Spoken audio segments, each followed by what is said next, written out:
Rebecca Bowen here with another miracle story. So this story is about a little girl named Morning. She's Nakuti's sister. I told you about Nakuti in a previous video about how she came to us from the mountain, very malnourished, almost dying. Well, the story is kind of complicated, but I heard about these kids that needed help up the mountain by a waterfall that we have called St. Lawrence Waterfall. So me and one of our staff members climbed up the mountain one time to pick up the kids because they said we really need to go there to the village ourselves to get the kids.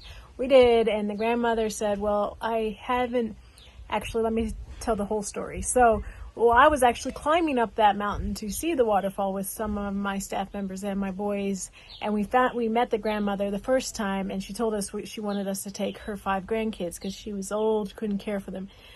Long story short, later on, we went back up there to get the kids, and she said, well, actually, I can only give you 2 right now because I haven't asked permission from all of the relatives. It's a very complicated situation where they have to call all the relatives, the whole village together and discuss it before they can make that kind of decision.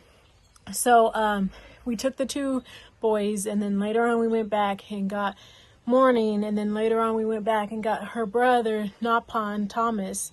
And the grandmother said, I want to keep Nakuti for now because she's too young. And I told her, well, she's going to get malnourished. You really need to give her to me now. You can't feed her. And she refused. And then about a year later is when she finally gave us Nakuti. And that's why she was in such the condition she was in, where she was almost dying. But anyways, this story is about Morning primarily. So Morning, when she first came to us, it was obvious that there was serious trauma because she wouldn't talk to anybody, even though she was old enough to talk. She was about 4 to 5 years old. She wouldn't talk to anybody. She was very terrified all the time, very scared. And she would be very concerned if she ever thought any adult was upset with her or corrected her at all. She would burst into tears and cry for hours. So I could realize that she was very traumatized. And so I just told the staff to be careful with her, not to be too rough with her or anything like that. And because of her emotional problems, she was very complicated, like hard to deal with. And so one of our staff members I ended up having to fire was kind of too harsh with her. So it made it only worse. Then Morning really got into the place where she was just she wouldn't even talk to the kids, and some of the staff members thought she had mental problems where she couldn't even talk. And I was like, no, I don't think that's the case. I really think she's just sensitive. She's very traumatized, so you just need to give her a break. And so I had to fire the staff member that was harsh with her, and it actually kind of was just sort of abusive to her because Morning's hard to deal with. When she doesn't want to do something, you can't force her to do it. She won't do it. She just is very stubborn. But it's because of trauma, not because she wants to be that way. And so I finally got a house mom that is gentle with her and understands her and takes care of her. But even some of my other ladies, like the wash ladies, they are not kind to her.